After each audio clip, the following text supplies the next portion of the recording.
कैसे हो? और सब बढ़िया है? आप सब लोग अपनी पोएम निकालेंगे।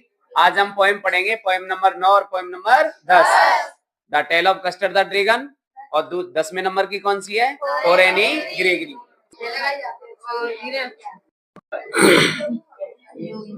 तो आप सब लोग पोएम नंबर निकालेंगे 9। कौन सी पोएम निकालेंगे? 9 नंबर पोएम निकालिएगा।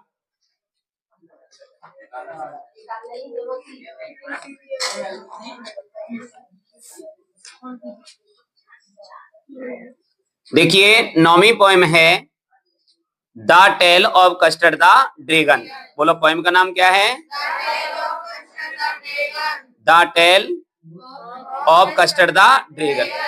पहला क्वेश्चन है इसमें, who are the characters in the poem the tale of custard the dragon. The tale of custard the dragon में पात्र कौन कौन है? तो ये तो बहुत इजी क्वेश्चन है। द कैरेक्टर्स माने पात्र, आर मीन्स हैं, कौन कौन है? वेलिंडा, कौन है बोलो? किटन इंक, बिल्ली का बच्चा इंक है। माउस ब्लिंक, चूहा ब्लिंक है। डॉग मस्टर्ड, और जो कुत्ता मस्टर्ड है वो इसमें पात्र है। एंड कस्टर्ड द ड्रैगन, और जो डरपोक ड्रैगन है वो भी कौन है? पात्र है। अगला क्वेश्चन देखिएगा, why did custard cry for a nice safe cage? Why is the dragon called cowardly dragon? Custard अच्छे सुरक्षित पिंजरे के लिए क्यों रोता था? ड्रैगन को डरपोक ड्रैगन क्यों पुकारा जाता है? आंसर देखिए, कस्टर्ड क्राइड, कस्टर्ड चिल्लाता था, for a nice safe cage, अच्छे सुरक्षित पिंजरे के लिए। बिकॉज मीन्स क्योंकि, ही वॉज अ कॉवर्ड, वह कायर था। ही इज कॉल्ड, उसे कहा जाता है कॉवर्डली ड्रैगन। क्या कहा जाता है उसको? डरपोक ड्रैगन कहा जाता है बिकॉज, क्योंकि, because means he always cried, क्योंकि वो हमेशा चिल्लाता था। For a nice safe cage, एक अच्छे से पिंजरे के लिए वो हमेशा चिल्लाता था। अगला क्वेश्चन देखिए 3 नंबर क्वेश्चन देखें। Belinda tickled him, she tickled him unmercifully, why? Belinda उससे गुदगुदाया करती थी, वह उसे निर्दयता पूर्वक गुदगुदाया करती थी, क्यों? आंसर देखिए इसका, Belinda used to tickle, Belinda गुदगुदाया करती थी। द ड्रैगन मीन्स, उस ड्रैगन को, टू मेक हिम लाफ, उसे हंसाने के लिए। क्या करने के लिए? वो हमेशा पिंजरे के लिए चिल्लाता था, वह उसे हंसाने के लिए गुदगुदाती है। सी एंड ऑल अदर एनिमल्स, वह और अन्य सभी जानवर, यूज्ड टू लाफ, हंसा करते थे। एट हिम, उस पर, एट हिम मीन्स उस पर। But he used to cry, लेकिन वो चिल्लाया करता था। For a nice safe cage, एक अच्छे सुरक्षित पिंजरे के लिए हमेशा चिल्लाया करता था। सी टिकल्ड हिम, वह उसे गुदगुदाया करती थी। हिम माने उसको, अनमेर्सीफुली, निर्दयता पूर्वक। अनमेर्सीफुली, बीइंग एंग्री, नाराज होती हुई। विद हिम, उसके साथ नाराज होती हुई वह उसे गुदगुदाया करती थी। अगला चौथा क्वेश्चन देखिए, how did the dragon face the pirate? Dragon ने समुद्री डाकू से किस प्रकार से मुकाबला किया? समुद्री डाकू से किस प्रकार मुकाबला किया? The dragon showed great courage, उस ड्रैगन ने एक बहुत बड़ा साहस दिखाया। इन फेसिंग द पायरेट, समुद्री डाकू का सामना करते हुए उसने बहुत बड़े साहस को दिखाया। ही जंप्ड अप, वो उछल पड़ा। एंड स्नॉटेड, फड़फड़ाया। लाइक एन इंजन, किसकी तरह? एक इंजन की तरह वो फड़फड़ाया, ठीक है। और ही अटैक, उसने आक्रमण कर दिया। द पायरेट, उस समुद्री डाकू पर। लाइक अ रॉबिन, एक रॉबिन चिड़िया की तरह। एट अ वर्म, जो कीड़े पर करती है। इट मीन्स रॉबिन चिड़िया जो अपनी शिकार पर अचानक से अटैक करती है, उसी प्रकार उस ड्रैगन ने उस समुद्री डाकू पर अटैक किया। लास्ट क्वेश्चन है इस कविता का, what lesson does the poem give अस। बहुत अच्छा क्वेश्चन है, इसको टिक कर लीजिएगा, ठीक है। हाँ, हमारी हाफ ईयरली एग्जाम्स आ रही हैं, तो हमारी लगभग कविताएं अब कंप्लीट हो जाएंगी, तो ये अपन को बिल्कुल तैयार करना है। What lesson does the poem give us, the tale of custard the dragon. यह कविता हमें क्या सीख देती है? जो tale of custard the dragon जो कविता है वो हमें क्या सीख देती है? तो आंसर देखिए, the poem gives the lesson. यह कविता संदेश देती है, दैट मीन्स की वी शुड नॉट बॉस्ट, हमें सेखी नहीं मारनी चाहिए। बॉस्ट मीन्स क्या होता है? सेखी मारना। ऑफ अवर सेल्फ क्वालिटीज, हमें अपने गुणों की कभी सेखी नहीं मारनी चाहिए। द ट्रू क्वालिटीज, जो वास्तविक गुण होते हैं, ट्रू क्वालिटीज मीन्स वास्तविक गुण या वास्तविक लक्षण जो होते हैं, वो ऑटोमेटिकली स्वतः ही कम टू लाइट, प्रकाश में आ जाते हैं। किसी आदमी के अंदर यदि अच्छे गुण हैं तो वो ऑटोमेटिक सामने आ जाते हैं। द पीपल, वे लोग, हु ऑलवेज बॉस्ट, जो लोग हमेशा सेकी मारते हैं, वाइल टॉकिंग, बात करने के दौरान, तो they have to look down, उन्हें नीचा देखना पड़ता है। एक दिन उन्हें क्या देखना पड़ता है?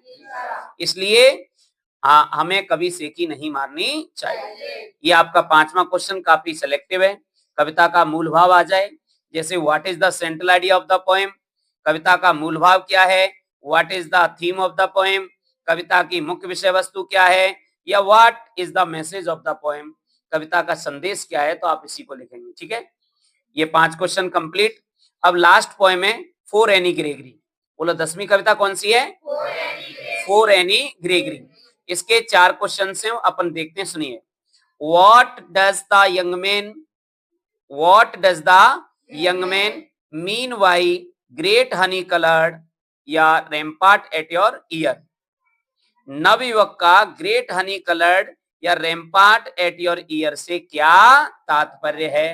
ठीक है, क्या तात्पर्य है? तो देखिए, ग्रेट हनी कलर्ड, वे बहुत बड़े सुनहरे बाल, ग्रेट माने बहुत बड़े, हनी कलर्ड सुनहरे रंग वाले वो बाल, रैम्पार्ट्स मीन्स परकोटे पर, एट योर ईयर तुम्हारे कानों के। वो नवयुवक है, वो नवयुवती से कहता है कि great Honey coloured rampart at your year, जो ये लाइन है, इस लाइन का मीन्स माने मतलब है योर डिसकलर्ड हेयर, आपके वो रंगहीन बाल, बिसाइड्स, जो बगल में है, बिसाइड्स माने बगल में है, योर ईयर तुम्हारे कानों की, जो तुम्हारे कानों के बगल में है, वो जनरली सामान्य तौर पर यंग मैन लव, नौजवान लोग प्रेम करते हैं, यंग वुमेन नौजवान औरतों से, फॉर देयर फिजिकल अपीयरेंस, उनकी शारीरिक बनावट के लिए, शारीरिक दिखावट के लिए, या हम कह सकते हैं भौतिक सुंदरता से। भौतिक, नवयुवक सामान्यतः उन महिलाओं की भौतिक सुंदरता से प्रेम करते हैं। उस भौतिक सुंदरता को दिखाने के लिए इस लाइन का प्रयोग किया गया है। The white and grey hair, the white and grey hair, सफेद और वो स्लेटी रंग के बाल, इज साइन, संकेत हैं, ऑफ ओल्ड एज, वृद्धावस्था के। किसके? वृद्धावस्था। तो उसकी जो बाल हैं, उन बालों पर इसमें कमेंट किया गया है कि एक नवयुवक एक नवयुवती से किस प्रकार कहता है।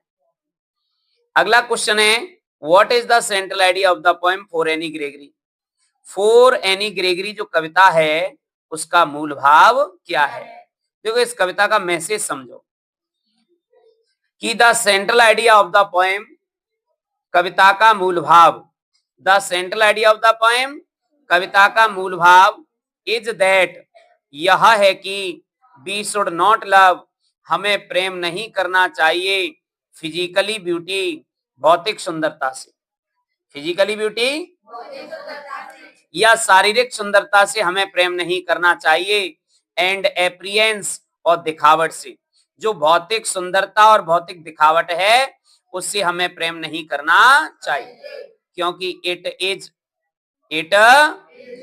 ट्रांजिटरी। ट्रांजिटरी का मतलब होता है अस्थाई। ट्रांजिटरी का मतलब इट इज ट्रांजिटरी या अस्थाई होती है।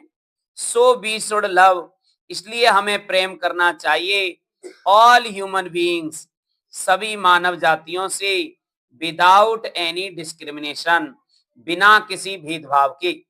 विदाउट एनी डिस्क्रिमिनेशन, बिना किसी भेदभाव के। लाइक गॉड, किसकी तरह? भगवान की तरह। बताइए, भगवान हम सबसे प्रेम करते हैं, कोई भेदभाव करते हैं क्या? आदमी की जैसी भावना होती है और उसके इमोशन के आधार पर भगवान प्रेम करते हैं। ये कविता का क्या है बताओ? मूल भाव। तो इस क्वेश्चन को आप टिक कर लें, ये अर्धवार्षिक और वार्षिक परीक्षाओं के लिए काफी महत्वपूर्ण है। ठीक है, सेंट्रल आइडिया में कविता का पूरा मैसेज आ जाता है। What do women do to attract man, महिलाएं पुरुषों को आकर्षित करने के लिए क्या करती हैं? क्या करती हैं बताओ? आंसर है वुमेन वांट्स, महिला चाहती है, टू लुक ब्यूटीफुल, सुंदर दिखना। सो शी यूजेज, इसलिए वो उपयोग में लेती है, हेयर डाइज, बालों के रंग ऑफ डिफरेंट कलर्स, अलग अलग रंगों के कलर काम में लेती हैं। सी ट्राइज, वो कोशिश करती है, टू लुक दिखने की, ब्यूटीफुल। ब्यूटीफुल माने सुंदर, beautiful means by using beauty products, सुंदर उत्पादों को काम में लेती हुई वो सुंदर दिखने की कोशिश करती है। लास्ट क्वेश्चन देखिए, what does an old religious man say about God's love, एक वृद्ध धार्मिक व्यक्ति ईश्वर के प्रेम के बारे में क्या कहता है? बहुत महत्वपूर्ण क्वेश्चन है, ये आ सकता है, इसको भी टिक कर लें आप। लास्ट क्वेश्चन है, इसका आंसर है, देखिए, द पोएट हियर्स, कवि सुनता है, द पोएट हियर्स, कवि सुनता है, अ रिलीजियस मैन, एक धार्मिक आदमी को, ही प्रूव्स दैट, वह धार्मिक आदमी ये सिद्ध करता है कि गॉड लव्स, भगवान प्रेम करता है, God loves all human beings, सभी मानव जातियों से, without any discrimination, without any discrimination, बिना किसी भेदभाव के। ही डज नॉट डिस्क्रिमिनेट, वह भेदभाव नहीं करता है, एनीबॉडी, किसी भी व्यक्ति के साथ, due to his colour of hair, उसके बालों के रंग के कारण, एंड ब्यूटी ऑफ फिजिकल, और शारीरिक सुंदरता के आधार पर और बालों के रंग के आधार पर भगवान कभी किसी से प्रेम नहीं करता, भगवान सभी से समान रूप से प्रेम करता है। तो ये कविता कैसी लगी? तो एक बार अगर ये वीडियो अच्छा लगा है तो इसको लाइक करें और सब्सक्राइब करें। Thank you so much.